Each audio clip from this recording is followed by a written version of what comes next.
everyone. Welcome to the GuideStar webinar, Putting Real Strategy into Your Social Media Outreach with Kivy LaRue Miller. As Jennifer mentioned, I'm Lindsay Nichols. I'm the PR and Social Media Manager here at GuideStar.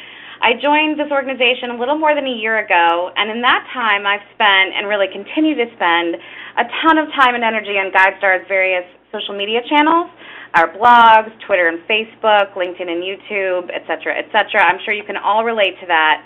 I'm trying to keep our content really fresh and our engagement authentic, but I'm always trying to take a step back and think about my overall strategy and really what we're trying to do, but I also don't want to get in the weeds. So it's for this reason that I'm really excited today to hear some practical tips for developing a social media strategy that really turns ideas into impact. So before I introduce our speaker, I have a few housekeeping items of my own. First, we're live tweeting during the presentation today using the hashtag SMStrat, as in social media strategy. So we hope you can join our conversation on Twitter. And Kivy may be able to get on Twitter later and answer some questions that way. And we are able to take questions from all of you during the presentation. So just to submit a question, you can use the feature on the bottom right-hand corner of your screen. And if we don't get to all of your questions before our time is up, we'll post more of our answers on the Trust blog, which the website is trust.guidestar.org, and that will come soon. And finally, we are going to send all of you an email with Kivy's PowerPoint and a recording of this live presentation in a few days, so please watch out for that. So, without further ado, I'm thrilled to introduce Kivy LaRue Miller, president of NonprofitMarketingGuide.com, where she writes the top-ranked blog on nonprofit communications and teaches a weekly webinar series on nonprofit marketing, communications, and fundraising. She's the author of The Nonprofit Marketing Guide, High-Impact, Low-Cost Ways to Build Support for Your Good Cause, and I know she's going to give us all some great tips. Kivy, thanks so much for being with us today. Well, thank you, Lindsay, for having GuideStar ask me to do this webinar, and thanks to all of you for joining us today. There is one tip sheet that I want to make sure you all are aware of. If you go to nonprofitmarketingguide.com/GuideStar, you'll be able to download a one-pager that's really a cheat sheet for today's session, as well as some more specific tips about how to use Facebook and Twitter and blogging more specifically. So you can get that handout as well as the slides from GuideStar, so you don't really need to write down anything that you're going to see on the slides today. Let's go ahead and start with a poll question, and I believe you guys will launch that poll for us here. The question is, social media changes everything about the way we communicate. Would you say that is true or false? And the poll question should be coming up now on your screen near your Q&A.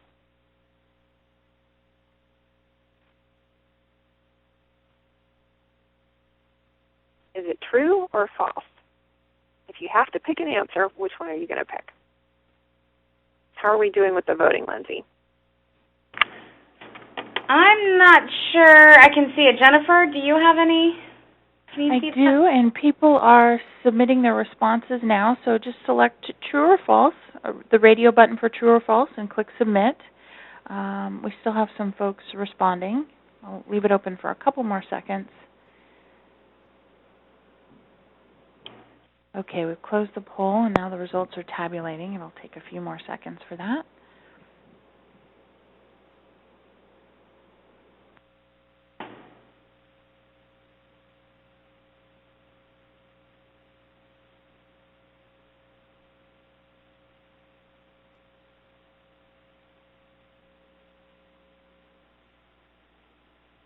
True. It looks like it's overwhelmingly true for the people on the phone. Okay. I can't tell if it's quite 2/3 or 3/4, but definitely more trues than falses. And, of course, this is a trick question, so everybody wins. But let's start off with why this is true, since that's what most people picked. There's this illusion among a lot of us who do communications for a living, especially those of us in the nonprofit world, that we have some semblance of control over the messages that are communicated about our organizations. And in the good old days of the 90s, for example, if you were really just doing print and doing press releases, you did have a little bit more control over what went out. Yeah, you couldn't necessarily control what a reporter was actually going to write, but you had some control over the messages that were really being put out about your organization. today, that's completely changed because of social media. And as a result of that, we have people able to communicate. Anybody can say anything about anybody anytime. Every single one of us is a broadcaster. Every single one of us is a publisher now. And so you really do not have control over your message anymore, not that you ever really did. So in that way, social media has changed everything. But if you answered false, I think you also answered the question correctly, because the reality is that some of the fundamentals remain the same. When you're a really good communicator, you're focusing on the people that you're communicating with, and we're going to talk about that today. So it's really all about your audience. Audience isn't necessarily the best word, but it's the one I'm going to use a lot because I think you all know what I mean. The people on the receiving end of your communication.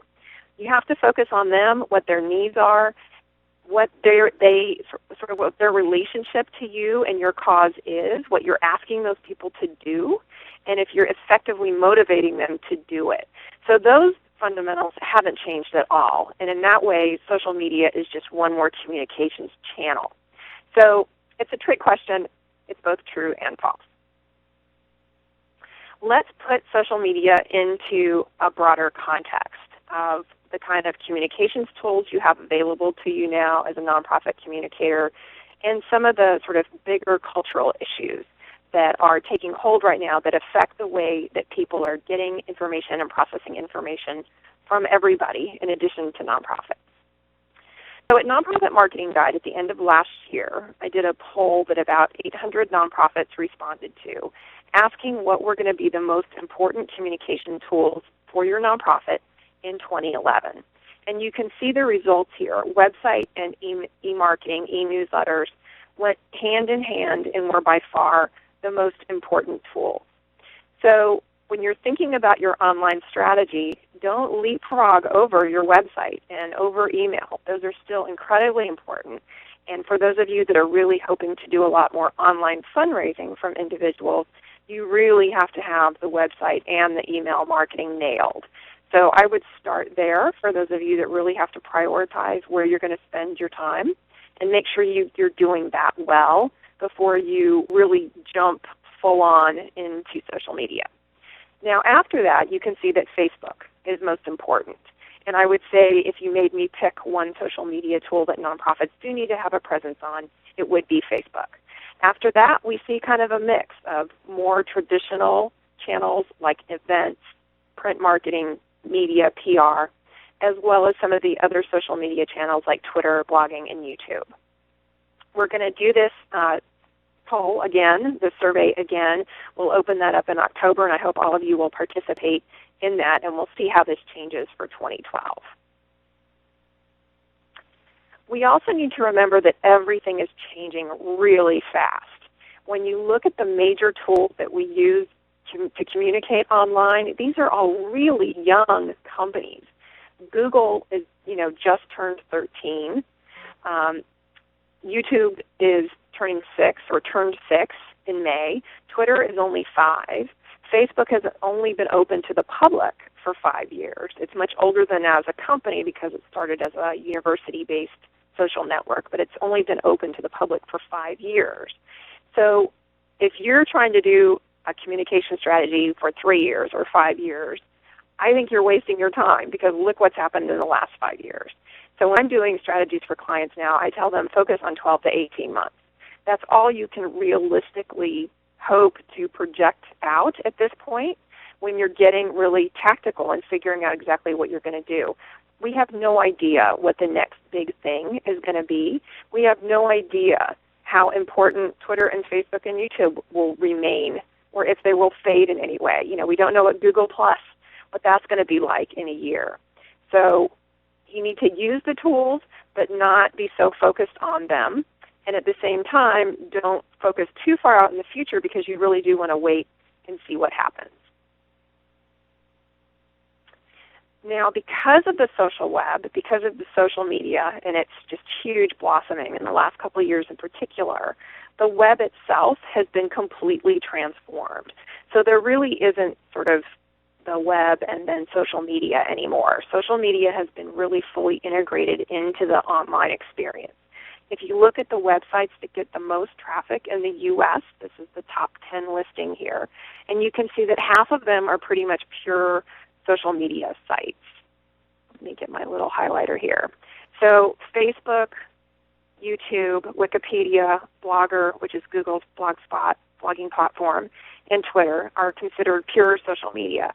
The others also have big social elements. So Google and Yahoo people obviously use for lots of different kind of communication.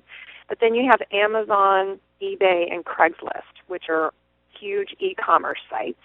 And one of the reasons those sites have been so successful is because of the user-generated content, which is a form of social media. It's all of the reviews, the comments that people have on different listings that make the sort of feedback that make those sites so popular. So what this means is no matter where you go on the web, no matter where your donors, advocates, supporters go on the web, they're getting accustomed to seeing social opportunities on those websites. So if you have a sort of old Web 1.0 kind of version website where it's basically just a cut and paste job from an old print brochure, odds are you are not meeting people's expectations for what they can do online any longer.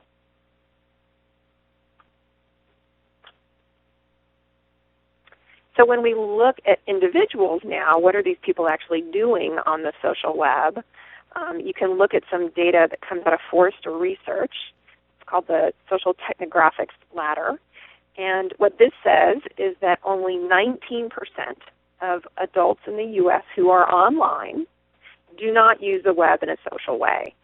So in other words, 80% of U.S. adults who do use the web use it in a social way. 19% are basically just going online and doing Google searches and checking their email. So the majority of adults are, in fact, creating content, publishing a blog, uploading video, or they're critiquing, they're writing reviews, they're tagging information, they're joining social networks, or they're reading all of that content and watching all of those videos that other people are uploading. So people, again, are getting really used to the idea of the social web. And their expectations, again, are going to come onto your website as well. When they come visit you, they're going to have the same kind of expectations for what they can do on your website. A common concern that nonprofits raise, especially those of you that are more interested in fundraising, is the age differences. And yes, it was true when the social networks really were born that mostly the more younger, tech-savvy people were using them. But that's changing, and it's changing very quickly. What this graph shows you is how the separation of the age groups is kind of flattening out over time.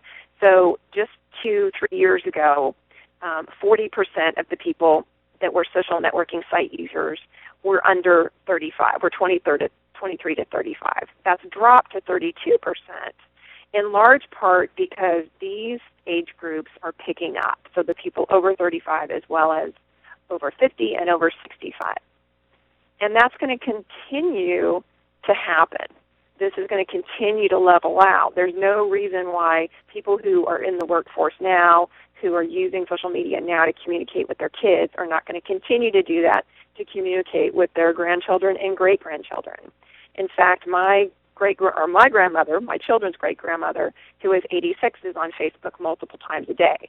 She never updates her status, so she would look like an inactive user if you just went to her page.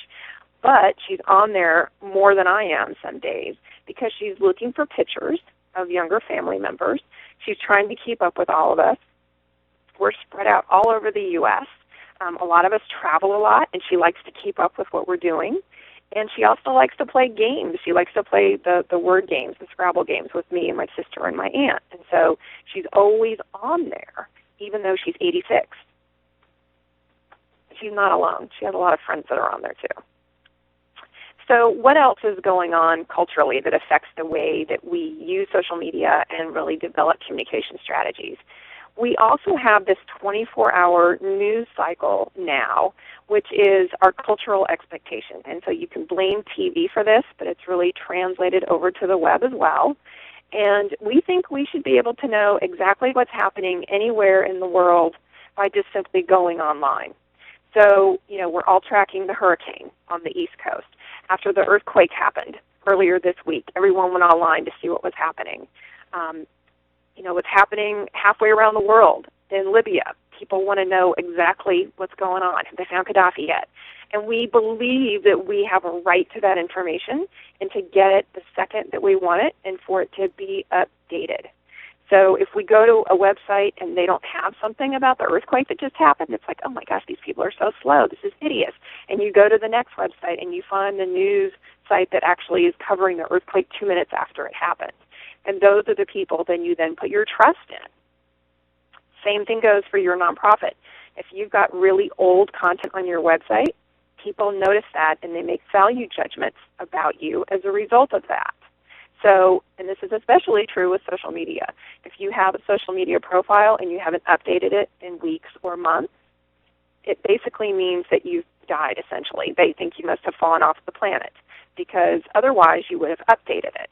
So you need to really keep it going. So this applies to both your website and social media. At the same time, because we're just being inundated with so much information and we can get it whenever we want it, wherever we want it, there's also this sort of snack sizing that's going on. So it's the equivalent of the 100-calorie pack of virtually every food in the grocery store, it seems like. People want their information the same way. So your 3,000-word email is not going to be read. Your 4,000-word blog post is not going to be read, except by a very small number of people that really need that information, which is probably less than 1% of the people you're communicating with. So for the other 99.9%, you really need to focus on smaller chunks of information that you're putting out there more frequently. Don't give us the 4-course meal, all in one newsletter, all in one blog post, all in one Facebook update. Parcel it out into snack-sized, tasty, chewable bits of information that we can all digest. And speaking of snack sizing, the devices that we're using to access this content are also shrinking. So we no longer have to be at our desktop computer, let alone our netbook or our iPad. We can do it right on our phone.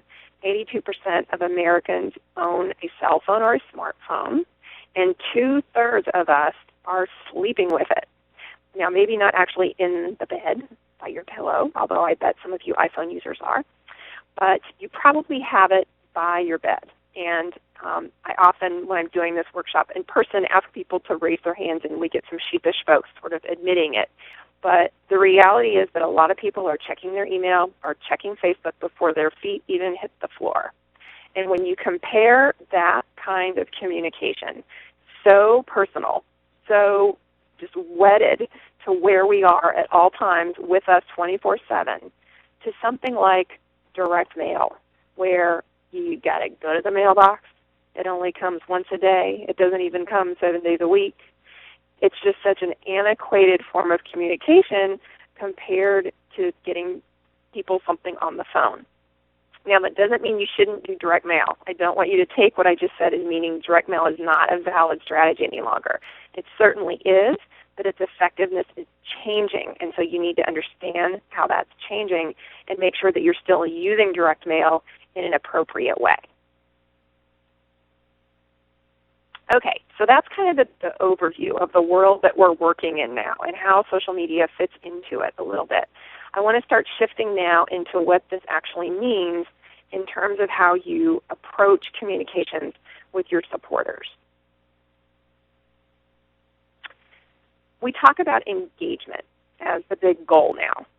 So this is the that you're all trying to achieve with your social media strategy. You're trying to achieve engagement. But we all know that you just don't show up on the altar one day and get hitched. Okay, there's a lot that goes into that before you get up there. So what goes into being engaged?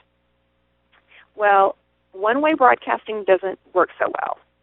If you're sort of getting up behind the podium and talking down to folks, which is the equivalent of how a lot of us have been doing nonprofit communications for a long time, we send out stuff to our mailing list, we blast people with email, that is not going to work in social media in particular.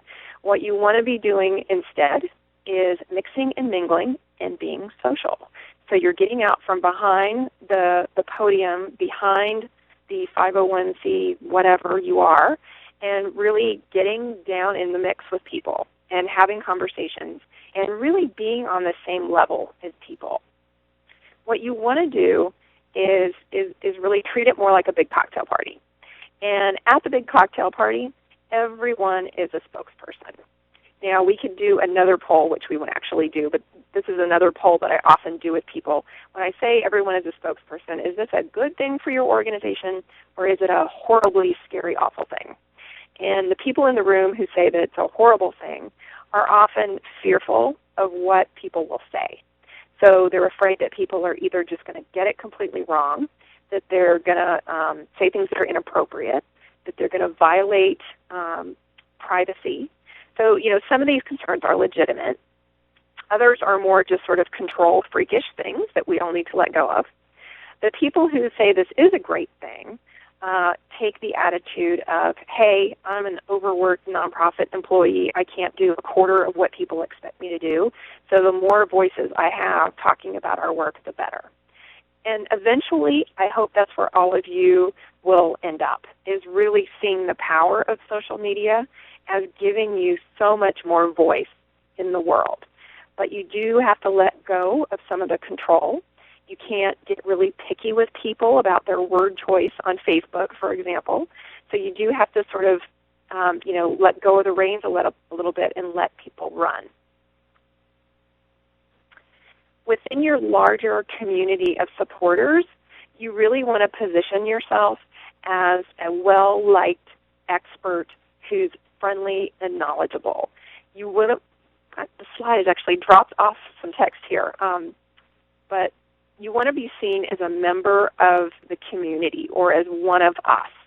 And if this concept of still being an expert and still being a resource that people look up to, and yet not standing behind the podium but going to the cocktail party and mixing and mingling is something that's a little hard for you to embrace as a concept, then I recommend a really easy, quick read by Chris Brogan and William Smith called Trust Agents. The subhead is using the web to build influence, improve reputation, and earn trust. So you no longer have to be up on the stage behind the podium to be influential, to have a great reputation, to really earn the trust of people. You're going to do that on the web and in social media by being more of the mixer and the mingler. Now, the opposite of that in our little metaphor here is the loud drunk ones hustling on the bar. So if you're going to be the one that's in the cocktail party, mixing and mingling and talking with everyone, then you're not going to be screaming on the bar. And sort of the equivalent of this is when you just use Facebook or Twitter as a press release vehicle. So if you're constantly just sending out messages about yourself that are really, truly one way, and you're not responding to people, you're not sharing other information, you're just talking about yourself all the time, you're going to be sidelined pretty quickly in the social media universe. It's just sort of bad form, and people are not going to trust you, and they're not going to look up to you like you want them to. So you really do have to take a more sort of small d, democratic approach to this. So as you're building your communities, another concept that you want to keep in mind is the difference between communities and fans. So you have all of these people that have been on your direct mail list forever. You have people who are on your email list now. Maybe you have blog subscribers, people who are fans of your Facebook page, people who are watching your videos on YouTube. You've got Twitter followers. Those are all people who I would consider your community. But only a subset of those people are what I would consider the true fans, the people who are willing to strip off the game shirt and actually write a letter on their chest in war paint for you. So you really want to identify who your fans are. Fans may not be a word that works for you. You may want to call them friends or supporters or participants or clients or donors or whatever they are. I'm just going to call them fans as the shorthand for the webinar. But you want to identify this subset of people who are really the ones who care the most about your work, because those are the people who are really, truly going to be able to spread your message and help you fundraise online and help you get more people showing up at your events and help you get 2,000 people in front of the legislature when you're doing advocacy. So it's important to not confuse the value of the overall number of people who have fanned your Facebook page with the people who are actually engaging that page. You want to make sure that you're watching both of those numbers. Those big numbers, that big community, is really nothing more than a chance to build rapport with some of those people and really develop those fans or friends or supporters. So again, don't get so hung up on, well, we only have 200 people who liked our Facebook page. If you have 200 people and you have 20 just uber super fans who will do anything for you online, then you're doing great.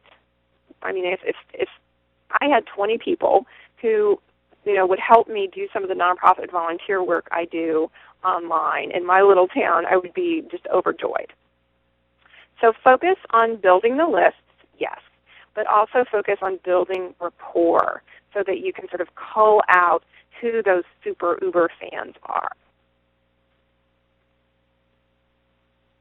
Okay, so how do we do that? How do we really not just build the list, but get to the point where we're actively engaging with this subset of our fans? And again, call them what you want, but I'm just going to use the shorthand as fans.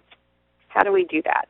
I think it's really all about a three-part strategy. Now, each of you are completely different organizations with your own unique mission statements and take on the world, and so you're going to put your twist on this. But I think if you are both genuine, generous, and grateful in social media, and you do that in your own way, you cannot go wrong. So follow the 3 Gs here as the heart of your social media strategy, and what you end up putting online is going to work for you. Let's talk now more specifically about what each of these 3 Gs are, and let's do that by looking at a couple of examples. So we're going to ask you to chat into your questions window here in just a second. Well, actually now, what might you expect from an opera on Facebook? So chat that into your Q&A. What do you think you would see if you went to an opera's Facebook page? What kind of status updates would you see there? And Lindsay, go ahead and start sharing those as they're coming in. You bet. So we've got photos, performance dates, cast bios, behind-the-scenes, tidbits, dates and ticket availability, show times, lots about the different kinds of performances. Okay, so it's a lot about what they do, their mission, right?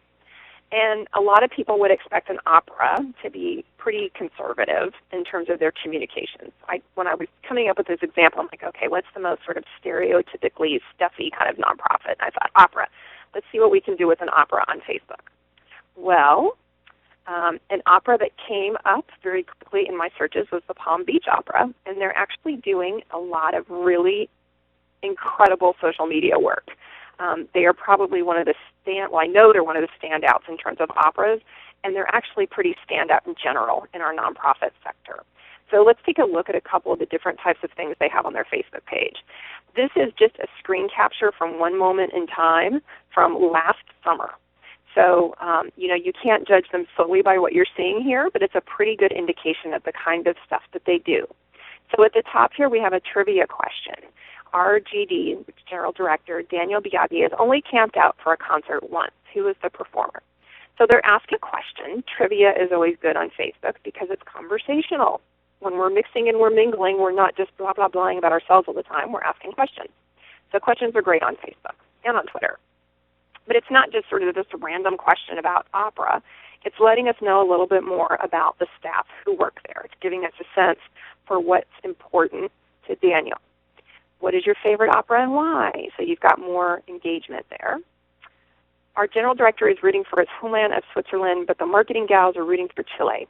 How will it end? So again, this is more what I would call a genuine in our 3 Gs update. It's really letting us see the human beings behind the Palm Beach Opera. They're not hiding behind the opera facade on Facebook. They're being real people who not only care about opera, but they care about soccer too. And so they're sharing some of their World Cup experience with us. Now they've also got sort of newsy stuff that they're sharing here about opera icons. But you can see that it's not just about them all the time. It's not just about the nonprofit. It's really about the people who are at the nonprofit. And that's how you be social. That's how you represent your nonprofit well in social media. Okay, let's take a look at another example, different kind of nonprofit.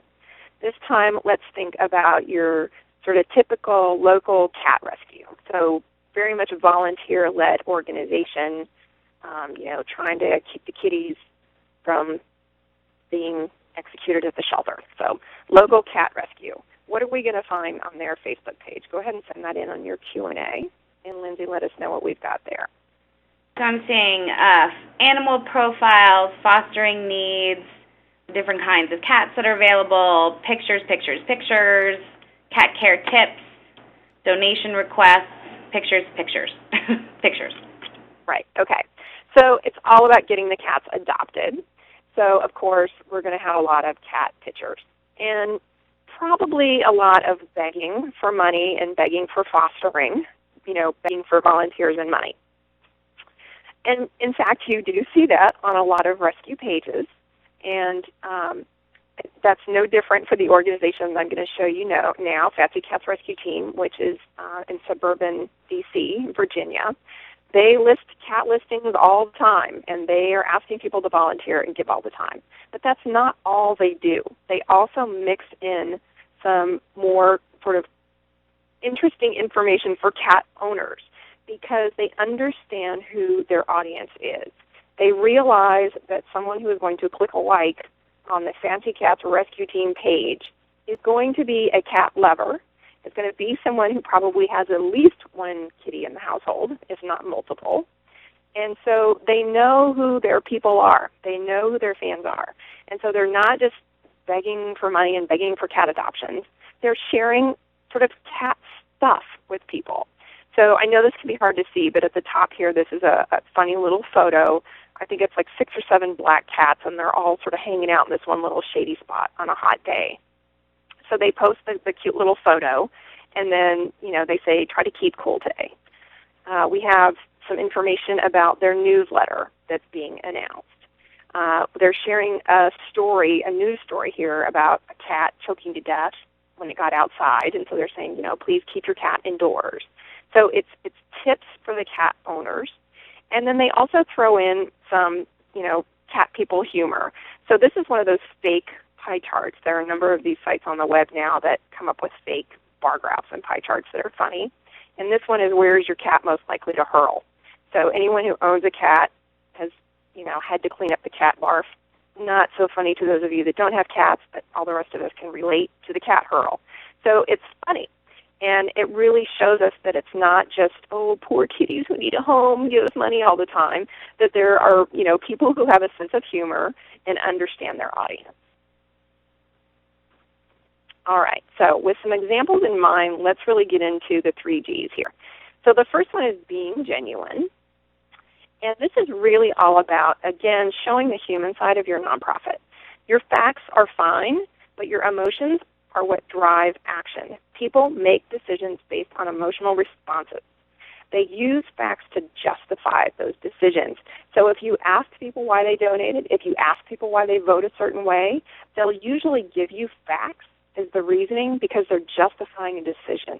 But there's been a ton of neurological research that shows that, in fact, the decision is made in your heart or in your gut as opposed to in your head. So you've really got to post more of that emotional information online. Now, this doesn't have to be your sort of tear-jerker, sob story kind of stuff. Some of you have a lot of that, and it's going to work great for you. But it can also be things like humor. It can be things that make you mad. Any kind of emotional response is going to be better than just straight facts and figures all the time. I love this quote from Darius Goes West Foundation, which is a small nonprofit that's done an incredible amount of fundraising online, particularly using video. They're really good at using video. And they've won 2 of the big national social media fundraising contests. They won America's Giving Challenge, and I believe they also won one of the Pepsi grants. What they say is you have to stimulate an emotional incentive for people so they feel a sense of pride and joy when they forward your organization's story to their friends. And this is what you're really trying to get people to do ultimately with social media, is to pass it on. And the only reason people are going to pass it on is because it's grabbed them emotionally in some way. So they feel that pride, they feel joy, they're mad as hell, or they're laughing their butts off. But there's something that's going on with that person that makes them want to pass it on to somebody else. So what else can you do to be genuine? You know, you're pushing those emotional buttons, but what else can you do? You can make us feel like insiders, okay? It's another kind of emotion where we feel like we're getting to see something that maybe others aren't by taking us backstage, letting us see what's going on behind the scenes. Some of you have sort of physical, geographic limitations on your work where people cannot actually go there for whatever reason. You know, maybe it's halfway around the world, or maybe it's in town, but it's a shelter where you're really protecting the privacy of domestic violence victims. Whatever it is, people cannot actually see your work for themselves.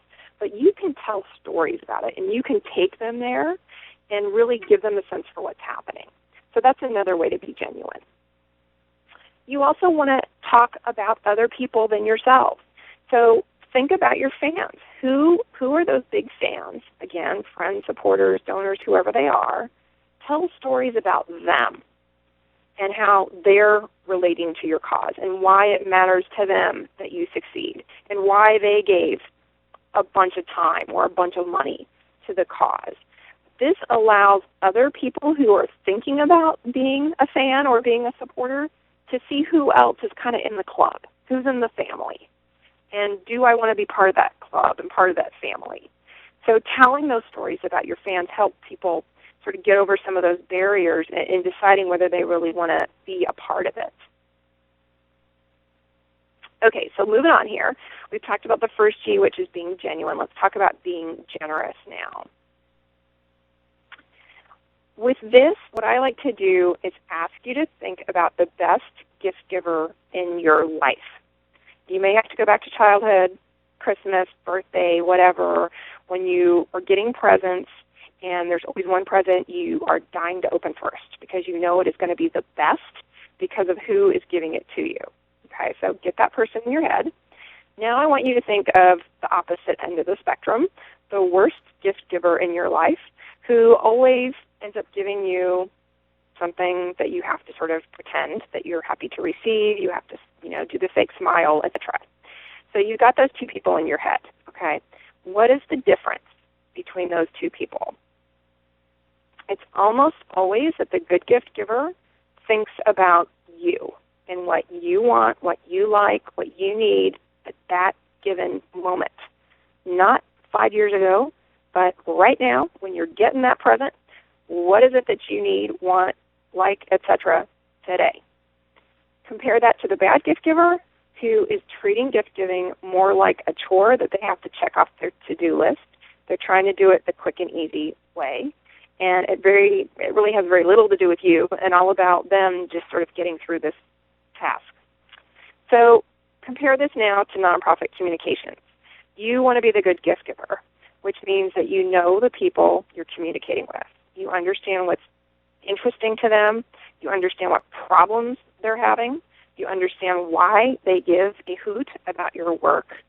You understand what questions they have about your approaches, and you're addressing those things in a really timely, consistent way. You're keeping up with them. Social media is a super easy way to do this because it's so real time. So this is another benefit of actually getting in there and taking the cocktail party approach, is that you're having these conversations nonstop with people, and you really get some great feedback on what they care about. So what do you do when you're getting that feedback then? You be a helpful human. Suzanne Tate's Nature Series is a book that my kids, we let them buy one every year when we go to the beach, and so we're up to, I think, 10 different books. And they're always about a different animal, but there's always helpful humans in this story that are sort of like the little supporting cast to the animals. So you want to be the helpful human. You want to make your supporters, fans, friends, the octopuses of the world, the main characters in the story, but you want to be there as the supporting cast, as the helpful humans, to help them make a difference in the world, to really help them feel like they're bringing about the change. You do that, again, by listening. Really treat all of your communications with your supporters as focus groups. So, yeah, you probably get a lot of email. You may or may not be getting things on Facebook from people. Maybe your phone rings a lot, and it can be annoying when you have 300 emails in your inbox. I know the feeling. But I also treat that as market research, as getting to know my community and my supporters all the time. Because if I'm getting emails about a certain topic, I know that is a perfect blog post. So a lot of what I end up putting on my blog is based on the kind of email communication and questions I'm getting on Facebook. And you can do the same thing with your cause. Listen to what people are saying, respond to them. It makes them feel like you care. It shows that you care. It's also a great way to build out your own content calendar in a timely way. And because we're doing this all snack-sized, it doesn't have to be a full-blown article. You can do something short on Facebook. You can do something short on your blog that shows that you're responsive without having to have, 2,000 words written and edited and signed off on by 3 chains up the ladder. So, keep it short, keep it timely. That's what works in social media. You also want to think about really empowering your community to help you make a difference, just like we're asking people to grab the microphone and do a little bit of talking on our behalf. Also let people do some action. So tell us what we can do on our own time, online or offline, to help make a difference for you. Give us some of those how-tos. People will be really grateful for that, and they'll really, again, see you as a trusted, reliable player in your field. All right, moving on to our 3G. So we're being genuine, we're being generous, and now we're going to be grateful. So let me just do a little sidetrack here on thank you notes. Thank you notes are incredibly important, and it's one of the things that the nonprofit sector as a whole actually doesn't do a very good job on. So if you're really good and timely with your thank you notes in response to cash donations, credit card donations, then you're already a step up above a lot of the other nonprofits. But in addition to those sort of direct thank yous that you're going to do for sponsors and donors, you also want to really think about how you can project this attitude of gratitude in social media and throughout your communications. So in addition to saying thank you directly, you want to do what I call blowing kisses to your supporters, to your fans, to people who are helping you. So it's things like sharing resources from other organizations. And nonprofits will often say, Kitty, why would I ever want to share something from another organization on my Facebook page? Because then people will want to give to them and not to us. That is the absolute wrong attitude. You want to have enough confidence in yourself. You want to position yourself as someone who understands what's going on, who is not naive enough to believe that if one person is giving to an animal charity in town, they're not going to be giving to all the other animal charities. They probably are. So realize that, and realize that it's okay to talk about the other animal charities too. Really treat it as a big community. So you're blowing those kisses to your competitors, in quotes. You're saying thank you to people who retweet you by retweeting some of their stuff. You're sharing other stuff on Facebook. You're pointing people to other people's videos. You're really kind of spreading the love. That's how you show your gratitude for people in social media, is by sort of highlighting them to your community. You also want to do what I call letting people touch the trophy. So you're sharing your successes with them. When something really good happens, give the community credit for making it happen, even if it wasn't sort of a crowdsourced activity. So, for example, I'm on the list of lots of environmental groups that do very high-level work with the administration or in the court system, where in reality it might be 10 staff people that are actually making something happen. And yet when something does happen, a regulation gets changed or the government agrees to hold hearings on something, they thank the larger community. They give all the people on the mailing list the kudos for being there, supporting them to make that happen. It's, we couldn't have done it without you, but sort of taking it to the next level and being really sincere about it in your communications. Again, you want to thank the family, thank the community for making it happen. Okay, so that's your strategy.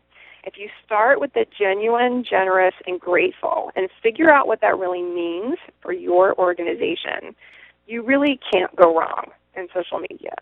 Now, as we wrap up here, I want to just do a couple of quick tips on how to build your followers and how to sort of manage all of this without making yourself insane. And so while I'm doing this, you can feel free to start typing in questions, and we'll jump right into Q&A as I wrap up here. So very quickly, how do you get more Facebook fans? How do you build that community? There are a couple of key things that you all need to be doing. The first one is to get your custom URL on Facebook. I believe it's 25 fans now that you have to have of your page before you can do this, but that's easy enough for all of you to do. You just get your family and friends, your personal family and friends to click like. And then what you can do then is just search for custom URL, and if you're the admin of the page, it will come up. And it allows you to say what's going to come after the facebook.com/. So instead of having facebook.com/page/ your name / a bunch of numbers and more slashes, you can change that into something like, for example, ours is facebook.com/nonprofit marketing guide. When you get that custom URL, you can now put it in print. You can put it on your business cards. You can put it on signage. It makes it a lot easier to direct people offline onto Facebook because you've got that nice, tight little URL. My church has done this, and it appears on the Sunday bulletins every week now. And it's a nice way to drive traffic to Facebook. You want to include links to Facebook in your emails. You want to take the fan box that Facebook provides and put it on your website. So if you go to Facebook, you're logged in as the administrator, and you just search on fan box, the pages will come up that show you how to do all this. There are also ways to do Facebook fan-only specials. And it says FBML on the slide. That's actually changed. A participant yesterday reminded me of that. But the point is that there are these apps, and Involver.com has some of them that you can use for free that let you essentially show only parts of your Facebook page to fans, and people who have not clicked the like button don't get to see that stuff. So those of you that run events, for example, that sell tickets, you can do coupons for ticket sales, or you can do early release information to people that are fans.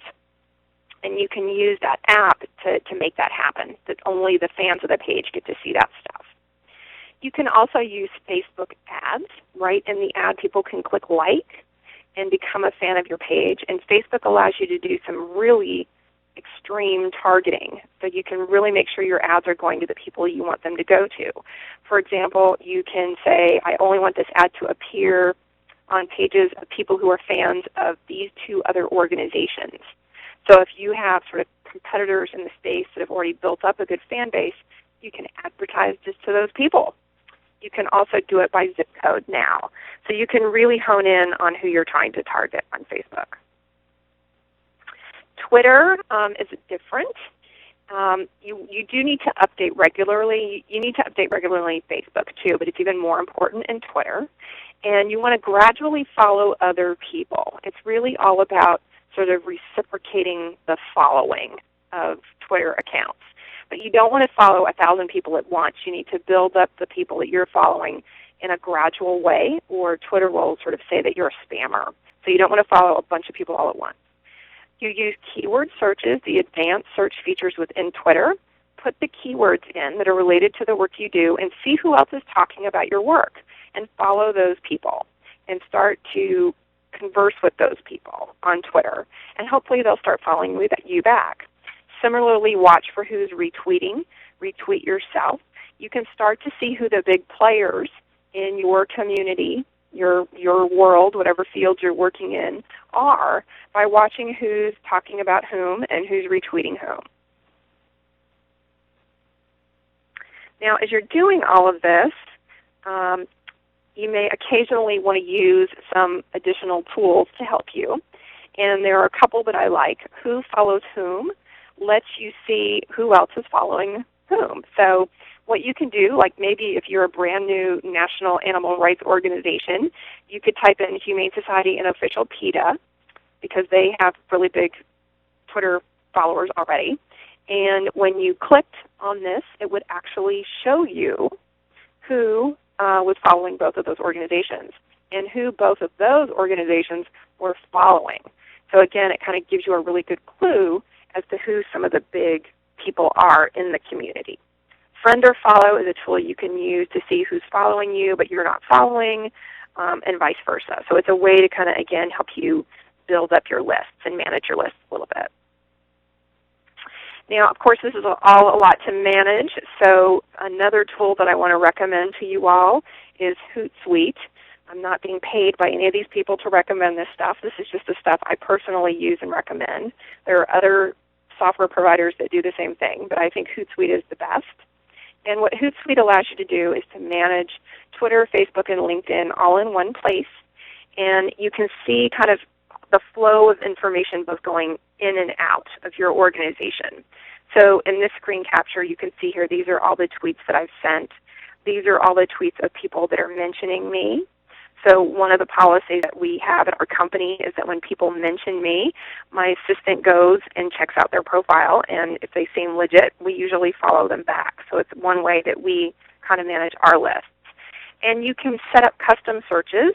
So I have searches on keywords like nonprofit communications and nonprofit marketing that are set up here. I set them up once, and then I can see the conversation on these different tabs. So it's a way for you to really manage it. I never go to twitter.com anymore. I don't need to, because it all happens within Hootsuite. So with that, I want to go ahead and take a few questions. I know we don't have that much time left, but I'm sure Lindsay will pull out some great questions, and I am happy to take additional questions on Twitter. I'll try to get to those a little bit later tonight. If you want to tag them with the SMStrat tag, hashtag, that would be great. You can also use the @KivvyLM, and I look forward to staying in touch with all of you. Thank you so much, Kivy. I think we can do maybe one or two questions, and one I think might be answered quickly is, how many times a day should a nonprofit, or in this case a community foundation, post a Facebook and Twitter update? It's really going to depend on what your strategy is and how important Facebook and Twitter are to your overall plan. But I will give you some guidelines, because I hate it when people answer a question like I just answered it. So I would say start with once a day on Facebook and maybe 2 to 3 times a day on Twitter. You can do a little less than that and still appear to have a presence.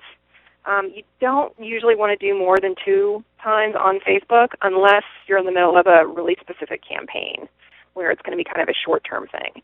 Twitter is much more flexible in terms of the amount of posts. There are some people that post 20 times a day on Twitter, and it's not that big a deal. So that's where I would start. Thank you. That's great. Another question. When you tell stories about your fans, do you use real names and photos? Whenever possible, it's best to use people's real names and photos. So if you're talking about people that are online with you, it's easier to do because everybody can kind of see everybody else who's connected on Facebook and Twitter. If you're sort of bringing a story from offline into Facebook, then you do want to make sure you're getting permission to do that. And, you know, the more genuine you can be with real names, real pictures, the better. But don't let that stop you from sharing stories. So if you need to change names, if you need to change some identifying details, people understand that, especially if you work in a field that has some obvious privacy issues. And go for it. That's great. Okay, last question. I think we're all interested in what you think about Google Plus and how that might compete with Facebook. So here's my big confession. I am not on it yet. So when it first opened and you needed an invitation, I didn't get one immediately, and so I got all grumpy about it and said, well, people aren't going to invite me. I'm just not going to do it. I'm going to sit here in the corner and pout like a baby. So I did that for about 24 hours. And then I got a bunch of invites, and then I got really busy with work, And I just didn't get around to it. And now I'm sort of saying, okay, you know what, I'm going to let all this circling just chill out for another probably month or so, and then I'll get on there and I'll do my thing. So I don't know. I have to agree with you, and because they don't really have them open for companies yet, GuideStar, I haven't created a profile for GuideStar yet, so I think the name of the game is stay tuned for all of us. So yeah, I would do it as a personal thing first, which is the same with any social media that you're trying. Get on there as just your regular human being personal self and learn how to use it and understand it before you try to do it as a representative for your organization. Makes sense. Thank you so much, Kivy, for being with us today. You've given us some great tips, and I know I'm going to be using them. I just wanted to thank everybody on the phone for joining us. We know your time is precious, and so thanks for being with us. Please pick up your social media cheat sheet by Kivy. The website is nonprofitmarketingguide.com/GuideStar. And again, if we didn't get to your question, please check our Trust blog in a few days. That's trust.guidestar.org. We'll have some additional answers there. And again, the SMStrat hashtag on Twitter will be answering some questions there. And please connect with GuideStar. We're on Twitter at GuideStarUSA and on Facebook at facebook.com/GuideStarUSA. Thanks, everybody, and have a great day. Thanks. Bye-bye. Thanks, Kevin.